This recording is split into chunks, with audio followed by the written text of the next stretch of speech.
শেষ আমি অনুরোধ করব, শফিবাদের মা বোনেরা, আপনারা বড় দামি মা ও আম্মা জান, আপনারা বড় দামি, আপনারা নবীদের মা, সাহাবায়ে কেরামের মা, আউলিয়ায়ে কেরামের মা, আপনারা হাফেজ কোরআনের মা, আপনারা আলেমের মা।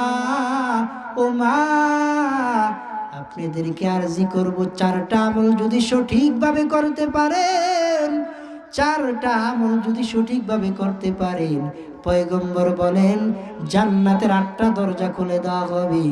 ও মা, খেয়াল করে শুনবেন। 1 নাম্বার নামাজ, 2 নাম্বার রোজা, 3 নাম্বার স্বামীর খেদমত, 4 নাম্বার পর্দার সাথে থাকা। কিন্তু আজ কষ্ট ভরা মন নিয়ে বলতে হয়, আজ মা বোনেরা রং তামাশা, স্বামীর টাকা নিয়ে মার্কেটে মার্কেটে আড্ডা তামাশা।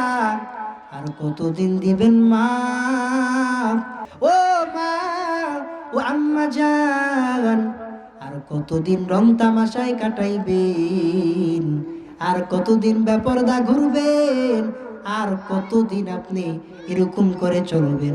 আজকে থেকে নিয়ত করেন গো মা, ও গো আম্মা জান, অন্তরকে প্রশ্ন করেন, আপনার সাথে কত মানুষ ছিল, আপনার কত বান্ধবী ছিল, আপনার কত আত্মীয় ছিল, সব এক এক করে চলে গেল।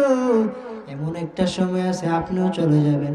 সবার জন্য আমরা এমন একটা অবস্থায় উপনীত হয়েছি, এমন একটা সময় চলে আসবে আমরা দুনিয়ার জমিনেও থাকবো না।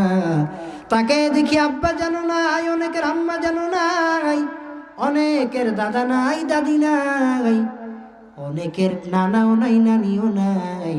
তাকে দেখলাম পিছনের দিকে, তাকায় দেখি আমার দাদাও নাই, দাদিও নাই, আমার নানা জানো নাই। এমন একটা দিন চলে আসবে আমিও থাকবো।